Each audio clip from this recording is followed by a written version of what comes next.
বলি লীলাবতী, আরে ও লীলাবতী, ঘরে কি কিছু খাওয়ার নেই? এত বেলা হয়ে গেল, এখনো মুখে জল পড়েনি যে। ঘরে চাল ছিল না বাবা, মায়া বৌদির কাছ থেকে এনে ভাত চড়ালাম। উঠোনটা ঝাড়ু দিয়েই তোমায় আমি খেতে দিচ্ছি।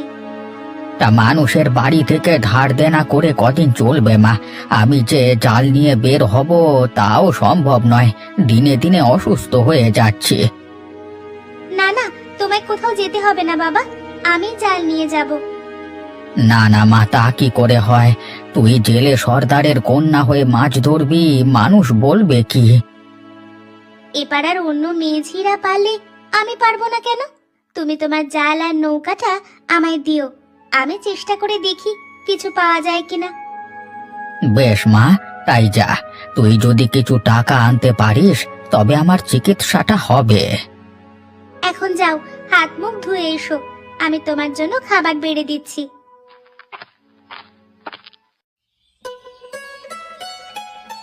খা বাবা, পেট ভরে খা, আবার সেই সন্ধ্যায় বাড়ি ফিরবি। এর মধ্যে আর কিচ্ছু পেটে পড়বে না। না না মা, আমাকে আর ভাত দিও না, এতেই হয়ে যাবে আমার। মাছের মুড়ো দিয়ে মুগ ডাল রান্না করেছি, ওটা খেয়ে যা বাছা। ও বৌমা, ডালটা নিয়ে এসো তো। এই নিন মা, উনুন থেকে নামিয়ে আনলাম কেবল। ওটা আমার হাতে দিয়ে তুমি তাড়াতাড়ি কটা রুটি সেকে ফেলো, দুপুরে খাওয়ার জন্য ওদের সাথে দিয়ে দিব। ঠিক আছে মা, আমি এক্ষুনি নিয়ে আসছি।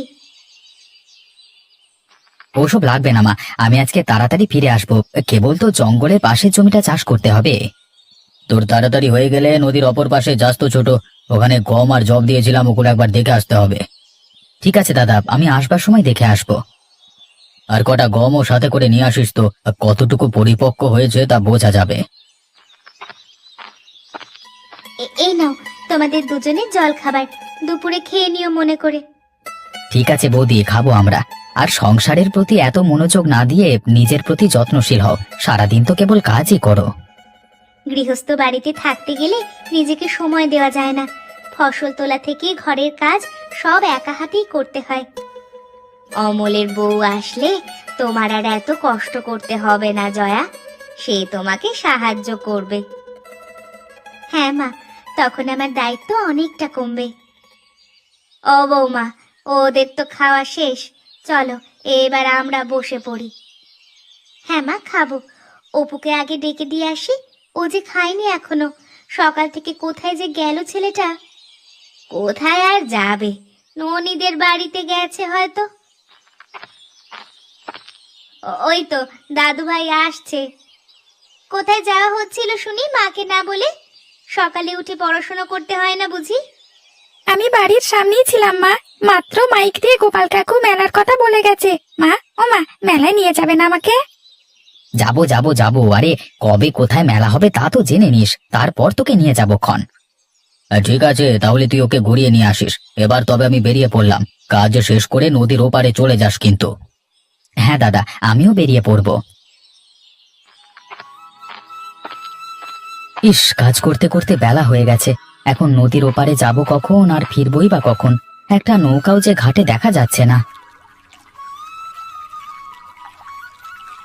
ওই তো একটা জেলে নৌকা দেখা যাচ্ছে।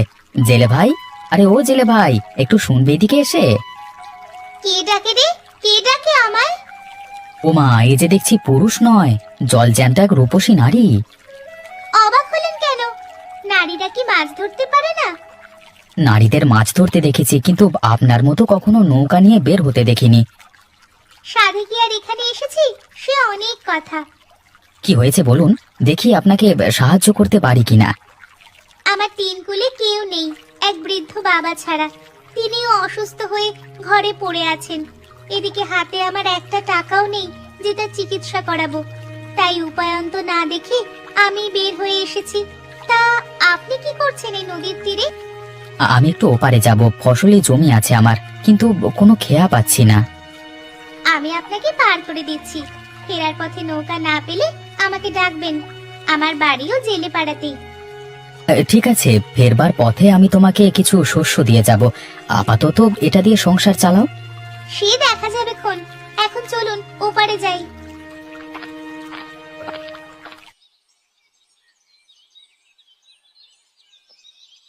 মা, ঘরে আছো তুমি? হ্যাঁ বাছা, আয়। অমলও আছে দেখছি। যাক, সবাইকে একসাথে পেয়ে ভালো হলো। কিছু বলবে দাদা? হ্যাঁ অমল, আমরা ভাবছিলাম তোর বিয়ে দিয়ে নতুন বউ আনবো ঘরে, সে নিয়েই তো কথা বলতে এসেছি। বেশ বেশ, আমিও এই কথাই ভাবছিলাম। বিমলের বিয়ে হয়েছে, এবার অমলের বিয়েটা হয়ে গেলে আমি নিশ্চিন্ত। তা মেয়ে কি আমাদের খুঁজে বের করতে হবে, নাকি তোমার পছন্দের কেউ আছে? পছন্দের মেয়ে? হ্যাঁ, যদি কাউকে তোর মনে ধরে তবে সে কথা বলতে পারিস, আমরা তার সাথেই তোর বিয়ে দেব। আমার একটি মেয়েকে মনে ধরেছে দাদা, ওর সাথে আমার বিয়ে হলে আমরা সুখী হব। তা ওর বাড়ি কোথায়, বাবার নাম কি? ওর বাড়ি নদীর ওপারে। আমি আগে ওর মতামত জেনে তারপর তোমাদের জানাবো। হ্যাঁ, পরে না হয় তোমরা বিয়ের প্রস্তাব নিয়ে যেও। বেশ বেশ, তবে তাই হোক। আশা করি ওই মেয়ে তোকে নিরাশ করবে না।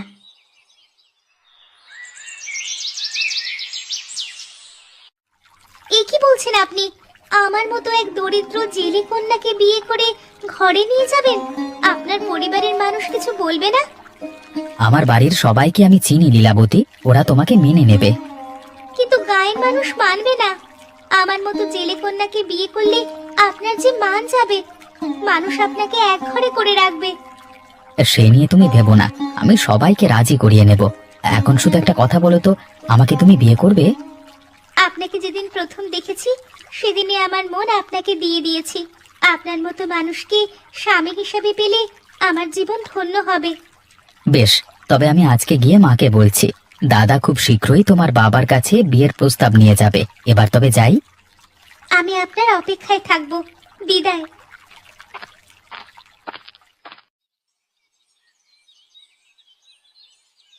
কি, তুই ওই জেলে কন্যাকে বিয়ে করবি? হ্যাঁ মা, লীলাবতীকে আমার খুব মনে ধরেছে। বিয়ে যদি করতেই হয় তবে ওকেই করব। না না না, ওই জেলেদের সাথে আমাদের আত্মীয়তা হোক এটা আমি মেনে নিতে পারবো না। তুই অন্য কোথাও বিয়ে কর ভাই। জেলে বলে ওরা কি মানুষ নয় দাদা? তাছাড়া আমি লীলাবতীকে কথা দিয়ে ফেলেছি, ওকে ছাড়া অন্য কাউকে আমি স্ত্রী হিসেবে গ্রহণ করতে পারবো না। তবে তুইও শুনে রাখ, আমি বেঁচে থাকতে ওই মেয়ে এই বাড়ির চৌকাঠ মারাতে পারবে না। এটাই আমার শেষ কথা। তোমাদের অসুবিধে হলে ওকে নিয়ে আমি অন্য জায়গায় বাস করব মা। আমি চাই না আমার জন্য তোমাদের কেউ খারাপ বলুক। খারাপ বললে তুমি এখানে থাকলেও বলবে, অন্য কোথাও গেলেও বলবে। আকাশে চাঁদ উঠলে তা তো মানুষ টের পাবেই। সেটা আমার দেখবার বিষয় না বৌদি। বেশ, তুই যখন পরিবারের মান সম্মানের কথা ভাববি না, তবে তোকে আর আমি ভাই হিসেবে পরিচয় দেব না, আর বাবার জমির কোনো ভাগও তুই পাবি না। বেশ তো, তুমি তবে সবকিছু ভোগ করো, আমি গেলাম তোমাদের ছেড়ে। তাই যা হতচ্ছাড়া। এ কি করেছিস মা, তোরা বিয়ে করে ফেলেছিস? হ্যাঁ বাবা, তোমার অনুমতি ছাড়াই আমরা বিয়ে করে ফেলেছি। তুমি আমাদের ক্ষমা করে দাও বাবা। হ্যাঁ বাবা, আপনি আমাদের উপর রাগ করবেন না। আমি রাগ করছি না বাবা, কিন্তু তুমি যে আমার কন্যাকে বিয়ে করলে এ নিয়ে তোমার পরিবার কিছু বলবে না? মা এবং দাদা আমাকে মানা করেছিলেন, কিন্তু আমার মনে হয়েছে লীলাবতীকে বিয়ে করলে আমি সুখী হব, তাই ওদের অমতে আমি বাড়ি ছেড়ে চলে এসেছি। ওকে পেলে আমিও সুখী হব বাবা। তোমরা দুজন যেহেতু দুজনকে পছন্দ করো, আমার কিছুই বলবার নেই মা। আমি চাই তোমরা সুখে থাকো। কিন্তু দাদা আমার সব জমি কেড়ে নিয়েছে বাবা, ওকে নিয়ে যে কোথায় উঠবো এখন? সে নিয়ে চিন্তা করো না বাবা, নদীর ধারে এক খণ্ড জমি আছে আমার, সেখানে গিয়ে তোমরা বাস করো। খানিকটা জমিতে ঘর বেঁধে বাকি জমি চাষাবাদ করবে, আর মা আমার মাছ মেরে সংসার চালাবে।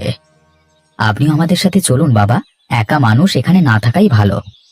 না বাবা, আমি এখানকার জেলে সর্দার, আমার এই পাড়ার বাইরে যাওয়া যাবে না। তবে মাঝে মধ্যে আমাদের দেখে আসতে তো পারবে বাবা? এখন তো আমাদের তুমি ছাড়া আর কেউ নেই। তা পারবো মা, মাঝে মধ্যে গিয়ে তোদের দেখে আসবো ক্ষণ। এবার তাহলে আমরা যাই বাবা, আমাদের বিদায় দিন। যাও বাবা যাও, আশীর্বাদ করি সুখে শান্তিতে থাকো। বাবার জমিতে আমাদের ঘর তোলা শেষ গিন্নি, এবার ঘরটি সাজিয়ে তুলতে হবে। ওগো, তুমি জঙ্গল থেকে কাঠ কেটে নিয়ে এসো, আমরা সেগুলো দিয়ে আমাদের সুবিধা মতো আসবাবপত্র বানিয়ে নিব। শুধু কি আসবাবপত্র দিয়ে হবে গিন্নি? নতুন বাড়ির দেওয়ালে তো কিছু আলপনা আঁকতে হবে। মা ঠাকুরমা দেখতাম নতুন ঘর তৈরি করলে আলপনা এঁকে সাজিয়ে তুলতেন। কিন্তু আমি তো আলপনা আঁকতে পারি না, তবুও তুমি যখন বলছো আমি চেষ্টা করে দেখব।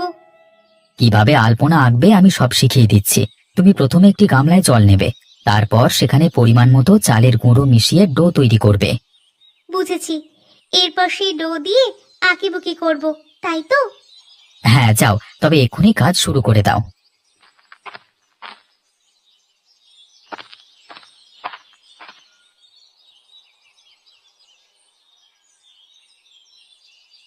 ডো করা শেষ, এখনই তবে আলপনা আঁকা শুরু করি। কিন্তু কি আঁকবো আমি? কি আবার ফুল পাখি শঙ্খ মাছ এসবই। আমি তো মাছ ছাড়া কিছুই আঁকতে জানি না। বেশ বেশ, তবে তাই আঁকো, বাকিগুলো না হয় আমি আঁকবো। গিন্নি, আরে ও গিন্নি, বলি রান্না বান্না হলো তোমার? আমার আবার মাঠে যেতে হবে তো। আমার প্রায় শেষ, তুমি পাটি বিছিয়ে বসো, আমি খাবার নিয়ে আসছি।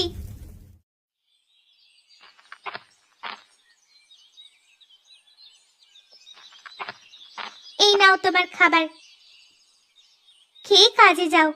আমি এই ফাঁকে জালটা সেলাই করে ফেলি, ওটা আবার ছিঁড়ে গেছে। দাও দাও, তাড়াতাড়ি খাবার দাও, আজকে মাঠে অনেক কাজ, সারাদিন মাঠেই থাকতে হবে। আমাকেও আর জাল নিয়ে বের হতে হবে, চৌধুরী মশাইয়ের বাড়িতে অতিথি এসেছে। গিন্নিমা বলল নদীর মাছ দিয়ে আসতে। বেশ বেশ, তাহলে কটা ভালো মাছ দিয়ে এসো, বাকিগুলো আমি হাটে বিক্রি করে আসবো। সে তুমি কাজ থেকে ফিরে এসে নিয়ে যেও। তা তোমার ফসল উঠবে কবে? আর বেশি দিন নেই গিন্নি, সামনের সপ্তাহে বোরো ধান তুলে ফেলবো। তবে তো আমাদের গোলা তৈরি করতে হবে গো, এত ধান গোলা ছাড়া যে রাখা যাবে না। সে তো করতেই হবে। কালকে আমরা কাজে যাব না, দুজনে মিলে জঙ্গল থেকে বাঁশ কেটে গোলা তৈরি করব, কেমন? ঠিক আছে, আমি কাল তবে আর মাছ ধরতে যাব না। আর শোনো গিন্নি, কিছু ফসল তোমার বাবার বাড়িতে দিয়ে এসো। বাবা বুড়ো মানুষ, কিছু করতে পারে না, এই ফসলগুলো পেলে তার কষ্ট কিছুটা কমবে। ঠিক আছে, ফসল উঠলে দিয়ে আসবো। আর তোমার বাড়িতেও কিছু ফসল দিয়ে এসো, মা দেখলে খুব খুশি হবেন। না না লীলাবতী, ও বাড়িতে আমি আর যাব না, ওদের সাথে আমার কোনো সম্পর্ক নেই। ওনারা সেদিন রাগের মাথায় কি থেকে কি বলে ফেলেছে তা নিজেরাই জানেন না, তুমি ওসব নিয়ে রাগ করো না তো। তুমি কি ভাবছো ওই বাড়িতে আমি ফেরবার চেষ্টা করিনি? অনেকবার দাদাকে বলেছিলাম আমাদের একটু থাকবার জায়গা দিতে, কিন্তু তিনি আমাকে ফিরিয়ে দিয়েছেন। কি জানি বাপু, আমি তো এত সব জানি না, এসব হয়তো বৌদিদির বুদ্ধিতে হয়েছে। তাই হবে, না হলে আমার সহজ সরল দাদাটা এত কঠিন হলো কিভাবে? সহজ সরল না ছাই, দেখলে না কবার এসে তোমার কাছে জমির ভাগ চাইলো, বাড়িতে উঠতে চাইলো। ওর ভাগ তো ও নেবেই গিন্নি, আমি আর কতদিন ফিরিয়ে রাখবো বলো? ইস, ওর ভাগ ও নিবে বলি, ওই জেলের মেয়েকে বিয়ে করে বংশের মুখে চুনকালি দেওয়ার সময় কি ভাগের কথা মনে ছিল না? তখন তো বড় মুখ করে বললে এই বাড়িতে থাকবো না, অন্য জায়গায় বাস উঠিয়ে নেব।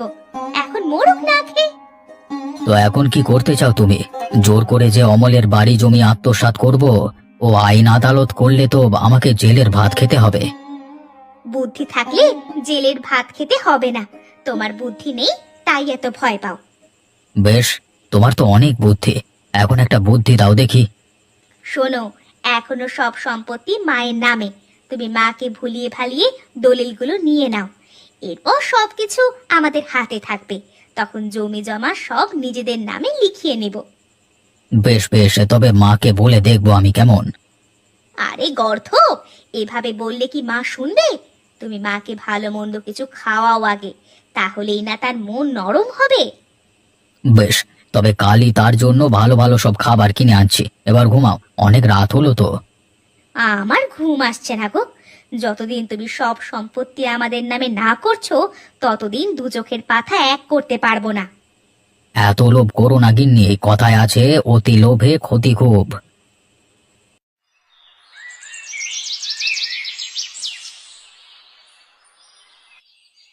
কি করছেন মা? দাদু ভাইয়ের সাথে গল্প করছি মা। তা তোমার রান্না কত দূর হলো? আমার রান্না প্রায় শেষ। আপনার জন্য খাবার নিয়ে এসেছি, খেয়ে নিন মা। সে কি কাণ্ড! প্রতিদিন তো আমি রান্নাঘরে গিয়েই খাই, আজ তবে এখানে কেন? দিনে দিনে আপনার বয়স হচ্ছে তো মা, এই বয়সে একটু শান্তি করতে সবারই মন চায়। আপনি কেবল পায়ের ওপর পা তুলে বসে থাকবেন আর বলবেন কখন কি লাগবে। কিন্তু এত আদর যত্ন করলে লাভ হবে না বৌমা। তোমাদের আমার জমির একটা কণাও বেশি দিব না, যার যা ভাগ তাই পাবে। এ কি বলছো মা? আমরা জমির জন্য তোমার সেবা করছি, এটা তুমি বলতে পারলে? তোমরা করতে পারলে আমি বলতে পারবো না কেন? শোনো বৌমা, তোমরা কখন কি কুবুদ্ধি করো সব আমার কানে আসে। এমন কোনো কাজ করো না যে তোমাদের সব হারাতে হয়। আমরা যে জমির জন্য সলা পরামর্শ করছি তা তিনি জানলেন কিভাবে? এখনো বুঝতে পারোনি? তোমার এই গুণধর ছেলে সব বলেছে, তাছাড়া আর জানবে কিভাবে? কি অপু বলেছিস? তবে রে শয়তান, আজকে তোর একদিন কি আমার একদিন। না বাবা, আমি কিচ্ছু বলিনি, বিশ্বাস করো আমি কিচ্ছু বলিনি। তুমি আগে জমির কাগজপত্রগুলো নাও, না হলে পাখি উড়ে যাবে। ওগুলো তো মায়ের কাছে, মা না দিলে নেব কিভাবে? না দিলে জোর করে নিব, তবুও আমাদের ওই জমি লাগবে। বেশ, তবে তাই চলো, আগে মায়ের আলমারি খানি খুলে দেখি। ওরা ঠাকুমার কাগজপত্র জোর করে নিয়ে নেবে, এটা তো ঠাকুমাকে এক্ষুনি জানাতে হয়। যাই যাই, তাড়াতাড়ি তাকে গিয়ে বলি। গিন্নি, আরে ও গিন্নি, জাল বোনা হলো তোমার? আমাদের যে আজকে জঙ্গলে বাঁশ কাটতে যেতে হবে। আমার কাজ শেষ, তুমি ঘর থেকে কুঠারটা নিয়ে এসো তো। অমল, অমল, বাবা বাড়িতে আছিস? সে কি, কে আপনি? আমি অমলের মা। তা তুমি সেই লীলাবতী, তাই না? ও মা, আপনি? ও তো ঘরে। এতদিন পর আমাদের কথা মনে পড়লো মা। অমলকে একটু ডাক দাও তো, আমি বড় বিপদে পড়ে এসেছি।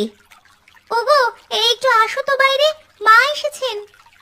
সে কি মা, তুমি আমার বাড়িতে? হ্যাঁ বাছা, একটা বিপদে পড়ে এসেছি। কি বিপদ মা? বড় বউ আর বিমল যুক্তি করে আমার সব সম্পত্তি নিয়ে নিতে চাইছে। তাদের নাকি আমার সব চাই, কিন্তু আমি তো তোরও মা, তোকে আমি বঞ্চিত করতে পারবো না বাবা। তাই আমার জমির সব কাগজপত্র তোর কাছে নিয়ে এসেছি। বেশ করেছো মা, দাদা আর বৌদির অনেকবার বেড়েছে, এবার ওদের উচিত শিক্ষা দিতে হবে। ততদিন আপনি আমাদের সাথে থাকুন মা, ও বাড়িতে আর যেতে হবে না। অবশ্যই থাকবো মা, ওই লোভীগুলোর কাছে আর না। ওরা সম্পত্তির জন্য যে কোনো সময় আমায় খুন করে ফেলতে পারে। লীলাবতী, তুমি মাকে ঘরে নিয়ে যাও, আজ থেকে মা আমাদের কাছে থাকবে, সাথে সব দলিলপত্র। দাদা বৌদি যদি কখনো তাদের ভুল বুঝতে পারে তবেই ওদের সম্পত্তি ফিরিয়ে দেব। তাই চলুন মা। হায় হায় হায় হায়, আমার যে সর্বনাশ হয়ে গেছে। এতগুলো কাগজ নিয়ে মা চলে গেছে আর আমি টেরই পেলাম না। আমি তোমাকে আগেই বলেছিলাম গিন্নি, মায়ের সাথে এরকম আচরণ করো না, এখন বুঝেছো মজা? চুপ করো তুমি। মা যে বাড়ি ছেড়ে চলে গেছে সেটা আটকাতে পারলে এমনটা হতো না, তাও তো তুমি পারোনি। সে কি আমাকে বলে গেছে নাকি? আমিও তো কেবল শুনলাম মা বাড়িতে নেই। এখন যদি মা অমলের কাছে গিয়ে ওঠে তখন আমাদের কি হবে বলো তো? ও যে সকল অন্যায়ের প্রতিশোধ নেবে। তাই তো করবে গিন্নি, সুযোগ পেলে কি ও ছাড় দেবে? না না না, এটা হতে দেওয়া যাবে না। ওই জমি আর বাড়ি না থাকলে আমাদের যে পথে বসতে হবে। যে করেই হোক অন্তত আমাদের ভাগের সম্পত্তিগুলো উদ্ধার করতেই হবে। তাহলে এক্ষুনি কাকার বাড়িতে যাও, ঠাকুমা সেখানেই আছে। যদি তার কাছে ক্ষমা চাও তবে তিনি নিশ্চয়ই সব ফিরিয়ে দেবেন। সত্যি বলছিস অপু, মা ওখানেই আছে? হ্যাঁ বাবা, আমাকে সব বলে গেছে। ওগো, তাহলে এখনই চলো, মায়ের কাছে ক্ষমা চেয়ে আমাদের সম্পত্তিগুলো ফিরিয়ে আনি। আমার বাবা বেশি কিছু লাগবে না, আমাদেরগুলো হলেই হবে। এখন বুঝলে তো গিন্নি, আর একজনের জিনিসের লোভ করলে